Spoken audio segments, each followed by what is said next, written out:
नहीं, आप स्टूडेंट हो या टेम्परेरी वीज़ा पे हो, किसी भी ऐसा वीज़ा पे हो जो परमानेंट नहीं है। ऑस्ट्रेलिया का तो डंकी रूट भी नहीं है। ठीक है, और अगर कोई पीआर है या सिटीजन है उनको बुलाना है। पेड वाले की भी 5 से 7 साल वेट है, 5-7 साल में आप पीआर हो जाओगे। Very good morning and Harkan channel. This is your Sharjah. We have Mr. Gagandeep Singh here after a very long time. पाजी ट्रिप पे पूरा घूम फिर गया है। नहीं, ठीक। थोड़ा इधर उधर आसपास।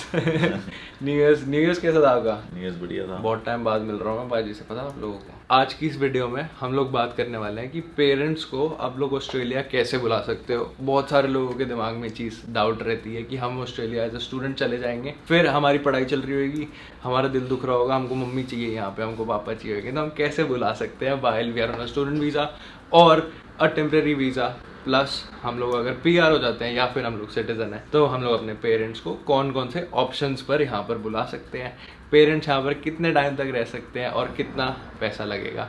तो बहुत सारी चीज़ें आज की इस वीडियो में हम लोग कवर करने वाले हैं एंड गगन बाजी will help us out in knowing all the solutions because we are at holistic migration solutions। तो समझ गए ना?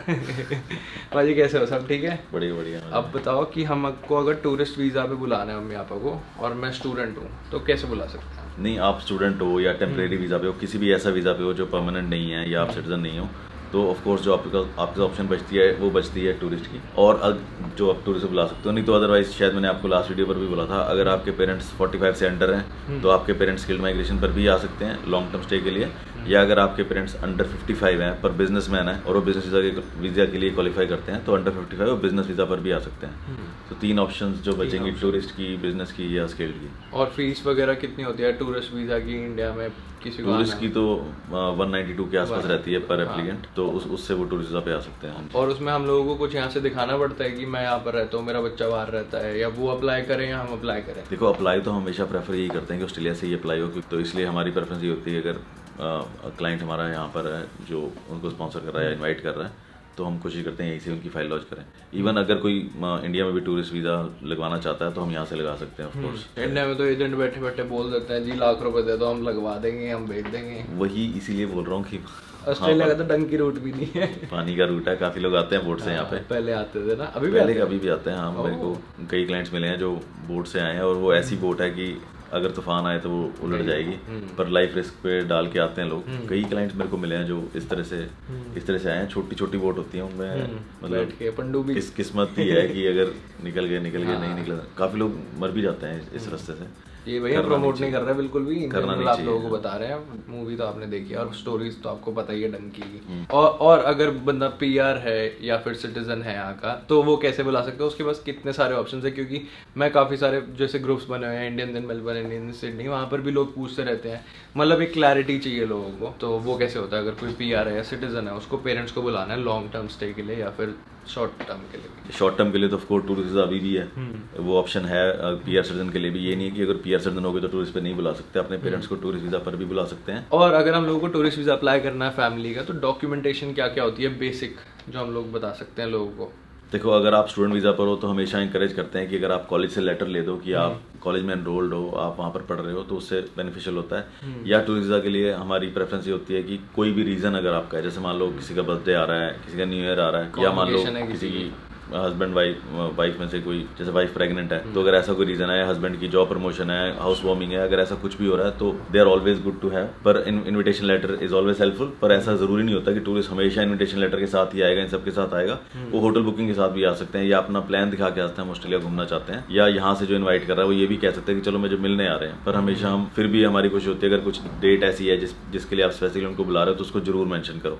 और अगर कुछ फंक्शन कर रहे हो तो जहाँ पर आप फंक्शन कर रहे हो वहाँ से लेटर लेके दो कि आपने डिपॉजिट दे रखा है, बुकिंग करवा रखी है, तो उससे हमेशा हेल्पफुल रहता है। और क्या डॉक्यूमेंटेशन होती हैं? उसके अलावा तो फंड्स रहते हैं जहाँ पर आपने उनको रखना है, जैसे लीज है, घर की लीज हेल्पफुल होती है। आपके पे स्लिप्स अगर हैं, अगर रेगुलर पे आ रही है, अच्छी पे आ रही है, वो लगा सकते हो।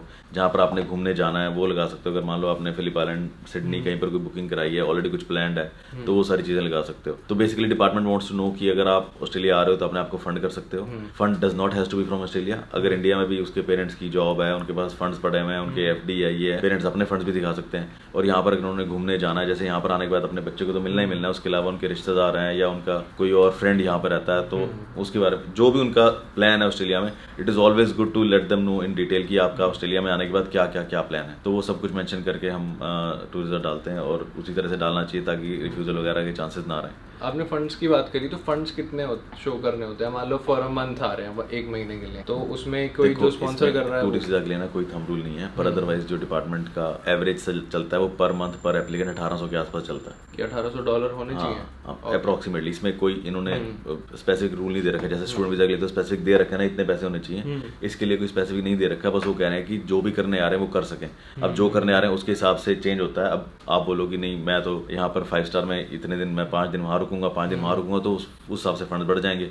पर जनरली हम एवरेज 1800 अगर आप किसी के घर रुक रहे हो, अपने रिश्तेदार के भाई बहन बच्चे के घर रुक रहे हो, और 1800 पर एप्लीकेंट पर मंथ के हिसाब से चलता है। पर तब भी जितने ज़्यादा फंड्स होंगे उतने ज़्यादा हेल्पफुल रहता है। ठीक है। और अगर कोई PR है या सिटीजन है, उनको बुलाना है लॉन्ग टर्म के लिए या फिर शॉर्ट टर्म के लिए, तो उनके पास क्या ऑप्शंस होते हैं? अगेन वही, जैसे पेरेंट जो बंदा PR हो गया वो अपने पेरेंट वीज़ा को शॉर्ट टर्म पे तो टूरिस्ट पे फिर भी बुला सकता है, ऐसा नहीं कि सिर्फ स्टूडेंट ही बुलाएंगे। दूसरा होता है कि अगर पेरेंट्स ने लॉन्ग टर्म रहना है तो एक चीज़ होती है जिसको बोलते हैं फैमिली टेस्ट। उसमें क्या है कि वो फैमिली को टेस्ट करते हैं, एटलीस्ट 50% जो बच्चे हैं ना उनके पेरेंट्स के, वो ऑस्ट्रेलिया में होने चाहिए, ऑस्ट्रेलिया में एज अ PR और सिटीजन, ना कि स्टूडेंट वीज़ा पर। 50% में से मतलब अगर 2 बच्चे हैं तो उनमें से एक बच्चा ऑस्ट्रेलिया का PR सिटीजन होना चाहिए। अगर 3 बच्चे हैं तो एटलीस्ट 2। 50% बच्चे या मिनिमम? पूरी फैमिली? नहीं 50% बच्चे। अच्छा 50% बच्चे। तो अगर पेरेंट वीज़ा डाल रहे हैं, हम इस टाइम बात करें ना पेरेंट वीज़ा की, तो अगर पेरेंट वीज़ा डालना है तो पेरेंट्स के 50% बच्चे ऑस्ट्रेलिया में PR सिटीजन होने चाहिए। अगर 2 बच्चा है तो एक चलेगा ऑस्ट्रेलिया में PR सिटीजन, अगर 3 बच्चे हैं तो एटलीस्ट 2 ऑस्ट्रेलिया में PR सिटीजन चाहिए, 4 हैं तो 2 चाहिए। और पेरेंट वीज़ा में क्या है, वो होता है कितना टाइम तक रह सकते? देखो अब क्या चक्कर है, पेरेंट वीज़ा की ना 2 कैटेगरी हैं जो मेन जिसमें इसको फॉल करवाते हैं, एक पेड और एक टेम्परेरी। एक पेड और एक फ्री, जिसको बोलते हैं फ्री नहीं होती, उसमें बेसिक कॉस्ट लगती है पर उसमें एडिशनल कॉस्ट नहीं है जो सेकंड वैक लगता है। ये 2 कैटेगरीज मेन चलती हैं। उसके अलावा एक चलती है टेम्परेरी, जिसके अंदर वो पहले पार्शियल अमाउंट देते हैं, टेम्परेरी पे जाते हैं, फिर फुल अमाउंट देते हैं। वो हम जनरली रिकमेंड नहीं करते क्योंकि जो सेकंड अमाउंट है ना वो वेरी कर सकती है। अगर आपने फर्स्ट अमाउंट के पैसे दे भी दी वो लॉक नहीं होती है। तो खैर गोइंग बैक टू वही चीज़, जो फ्री एप्लीकेशन जिसको हम बोलते हैं, जिसमें बेसिक चार्ज लगता है, उसके अंदर क्या है कि अगर तो आप जो करंट एज चल रही है पेंशन की वो 67 चल रही है, उसमें एक टेबल दिया होता है डिपार्टमेंट की वेबसाइट पे कि आपकी पेंशन एज क्या है। तो करंटली जैसे 67 चल रही है, तो अगर आप 67 से ऊपर हो तो आप ऑस्ट्रेलिया में आकर ऑनशोर नहीं डाल सकते, आपको ऑफशोर ही डालनी पड़ेगी। आप ऑनशोर डाल सकते हो पर आपको bridging visa, associated bridging visa नहीं मिलेगा। तो ये आज की डेट में ये चल रहा है कि 67 से अगर ऊपर हो और आप ऑस्ट्रेलिया में आके फाइल डालते हो तो आपको ब्रिजिंग वीज़ा मिलेगा, तो आपको ऑस्ट्रेलिया रह के फाइल डाल सकते हो। अगर आप 67 से नीचे हो तो आपको ब्रिजिंग वीज़ा नहीं मिलेगा, चाहे आप फाइल इंडिया से डालो, चाहे आप ऑस्ट्रेलिया आने के बाद भी फाइल डाल दो। जनरली अगर आप ऑनशोर जो भी फाइल डालते हो ना आपको ब्रिजिंग वीज़ा मिलता है, पर पेरेंट वीज़ा के साथ एसोसिएटेड ब्रिजिंग वीज़ा तभी है अगर आप 67 से ऊपर हो, जो कि पेंशन एज से ऊपर हो। अब वेट का तो ऐसा है, जो भी फ्री वाली एप्लीकेशन है उसकी वेट तो आजकल 30 ईयर्स के आसपास बोल रहे हैं, और जो पेड वाली है वो 44,000 प्लस 10,000 का बॉन्ड होता है, उसकी वेट भी। वीज़ा की फीस है? हाँ वो सेकंड वैक है, rupees $, 44,000 plus department cost approximately. एक पेरेंट की, दोनों की? ये पर एप्लीकेंट। तो पापा को बुलाने के 20 लाख रुपए खर्चा ज्यादा हो गया? नहीं, पर वो कितने टाइम का वीजा है? नहीं वो तो लाइफ लॉन्ग PR देते हैं ना वो। PR। पर वही है कि पेड वाले की भी 5 से 7 साल वेट है, तो अगर आप 5 से 7 साल वेट करनी पड़ेगी। इवन अगर आपने पैसे देने तो पैसे अभी नहीं देने, अभी आपने सिर्फ फाइल लॉन्च करनी है, और पैसे आपने तब देने जब आपकी वो रिक्वेस्ट करेंगे कि आप सेकंड वैक पे कर दो। ये बाजी की फीस नहीं है जो वो बोल रहे हैं, गवर्नमेंट की फीस है, किसी से भी आप लोग कराओगे तो उतने ही होंगे, उतने डिपार्टमेंट कॉस्ट बता रहा हूँ। तो वो पेरेंट की PR है। तो बेसिकली पेरेंट वीजा में जो हम रिकमेंड करते हैं, अगर तो आप 67 के आसपास हो, जैसे मान लो 66, 66.5 कुछ ऐसा है, तो अब तो आप वेट कर सकते हो ताकि आप ऑनशोर आओ, ऑनशोर आके वीजा डालो ताकि आपको ब्रिजिंग वीजा मिल जाए। अगर आप फ्री वाली जो जिसको हम बोलते हैं एज्ड पेरेंट डालते हो तो उसमें आपको एसोसिएटेड ब्रिजिंग वीजा मिल जाएगा। तो अगर वो 30 साल की वेट है तो आपको एटलीस्ट ब्रिजिंग वीजा मिल गया, तो 30 साल में आपको ब्रिजिंग वीजा मिल गया, तो आपको इतनी टेंशन लेने की लोड़ नहीं है। पर अगर आप पेड वाले में चले जाते हो तो पेड वाले में आप ऑनशोर आके भी डाल सकते हो, ब्रिजिंग वीजा उसमें भी मिल जाएगा, पर एटलीस्ट 5-7 साल में आप PR हो जाओगे। डिपेंड करता है आपका एम क्या है, क्योंकि PR होने के बाद आपको मेडिकेयर मिलता है, आपको पहले मेडिकेयर नहीं मिलेगा इन सारी एप्लीकेशंस के अंदर। ये सोचो 67 के बाद कोई आ रहा है और 30 साल की वेट है, तो बंदा तो 100 साल का हो गया। कितने ऑप्टिमिस्ट हैं ऑस्ट्रेलियन गवर्नमेंट। वही तो कह रहे हैं कि जब आप 101 के होगे 101 के होगे तब आपको PR देंगे हम। बंदा तो तब तक गएगा, हो गया नहीं, वापस ही जा रहे हैं हम। तो इसीलिए जिसको हम फ्री वाली बोलते हैं उसको डालने का फायदा तभी है अगर आप या तो ऑनशोर हो ताकि एटलीस्ट आपको ब्रिजिंग मिल रहा है, या फिर आप इंडिया में काफी यंग एज के हो कि एटलीस्ट आप इस 20-30 साल की वेट को वो कर सको। तो आओ टूरिस्ट पे और यहाँ से डाल दो, चाहे पेड वाली आप डाल रहे हो PR। हाँ, उसमें आपको 67 से ऊपर तो ब्रिजिंग मिलेगा, 67 से नीचे हो तो नहीं मिलेगा। ओके। तो जैसे किसी के पेरेंट्स अगर 40, 45, 50, 55 भी हैं तो उनको तो वेट करने की लोड नहीं है कि 67 होंगे। उनको तो अगर ऑफशोर भी है ऑफशोर ही डाल देते हैं, 5-7 साल में पीआर हो जाएंगे, फिर यहाँ पर आ जाएंगे, उनको मेडिकेयर मिलेगा, फर्स्ट होम बायर ग्रांट मिलेगी और बाकी जो फैसिलिटीज हैं ऑस्ट्रेलिया की वो सारी मिलती लेनी है नहीं लेनी वो उन लोगों के ऊपर है। हाँ, वो तो 4 साल के बाद मिलती है ऑस्ट्रेलिया रहने के। घर घुर बेचने पड़ेंगे ना, टैक्स टूक्स लगेगा, तो फिर इसलिए लोग लेते नहीं, सिर्फ पीआर ले लेते हैं ताकि बच्चों को आगे आसानी रहे। वो सब तो है क्या, और क्या है कि इन्वॉल्व इन्वॉल्व नहीं है इसमें। और क्या है कि जैसे कोई फैमिली टेस्ट मीट नहीं करता, अब वो बच्चे क्या करें, किसी के मान लो 2-4 बच्चे हैं किसी के या 3 हैं, उनमें से एक ही ऑस्ट्रेलिया में है, पर वो पेरेंट उसके साथ एसोसिएटेड है, उसका रहना चाहते हैं पर वो नहीं रह सकते। उसके अंदर हमारे पास ऑप्शन ना 2 आती हैं। एक तो ये आती है कि हम उनका 870 वीज़ा सब क्लास डाल देते हैं। उसमें क्या है कि 3 साल का वीज़ा 5,000 का है, 5 साल का वीज़ा 10,000 का, ये गवर्नमेंट कॉस्ट बोल रहा हूँ, गवर्नमेंट कॉस्ट है। तो उसमें वो वीज़ा आप मैक्सिमम 10 साल तक ऑस्ट्रेलिया रह सकते हो। तो कॉन्टिन्यूस स्टे है उसके अंदर, या आपने कॉन्टिन्यूस स्टे ले लिया। जैसे टूरिस्ट में क्या बोलता है मैक्सिमम 1 साल का स्टे, फिर 6 महीने बाद फिर 1 साल का स्टे मैक्सिमम मिलता है ना। इस 870 में अंदर आप सीधा 5 साल का स्टेज ले सकते हो कि हमारे को 5 साल ऑस्ट्रेलिया ही रहना है, उसको फिर दोबारा एक्सटेंड करा सकते हो 5 साल, तो आप 10 साल तक ऑस्ट्रेलिया रह सकते हो। वो ऑप्शन भी ठीक है। हाँ, पर वो 10 साल तक ही है, उसके आगे नहीं है ना। पर उसमें आपको वर्किंग राइट्स नहीं मिलेंगे, मतलब वो राइट्स नहीं मिलेंगे पेरेंट भी पीआर वाले नहीं, पीआर वाला आपको मेडिकेयर नहीं मिलेगा। मेडिकेयर नहीं मिलेगा, मेडिकेयर का तो इसमें चक्कर है। दूसरी ऑप्शन है, अगर मान लो आपके 2 पेरेंट में से एक ही पेरेंट है और वो आप पे फाइनेंशियली डिपेंडेंट है, इसको ना एज डिपेंडेंट बोलते हैं। अगर 67 से ऊपर है और वो फाइनेंशियली आप पे डिपेंडेंट है, जैसे मान लो आप यहाँ से रेगुलर उनको पीछे, और 3 साल का वो चेक करते हैं कि 3 साल से आप रेगुलर उनको खर्चा भेज रहे हो, उनको पैसे भेज रहे हो, फाइनेंशियली डिपेंडेंट है या आपके नाम पे घर है जिस पे वो रह रहे हैं, तो अगर हम वो प्रूव कर सकते हैं वो 3 साल से फाइनेंशियली आप पे डिपेंडेंट है, तो हम एज डिपेंडेंट डाल देते हैं। और 67 से ऊपर है, अगर वो मान लो ऑनशोर है तो ऑनशोर में उनको ब्रिजिंग वीज़ा मिल जाएगा साथ में। अगेन उसकी वेट उसकी भी है, पर उसके लिए उसके अंदर आपको मेडिकेयर मिल जाता है। उसमें अगर फैमिली टेस्ट नहीं भी मीट करते, मान लो 3, 4, 5 जितने भी बच्चे हैं, पर डिपेंडेंट वो आपके ऊपर है, तो आप फिर भी उनको एज डिपेंडेंट पे लेके आ सकते हैं।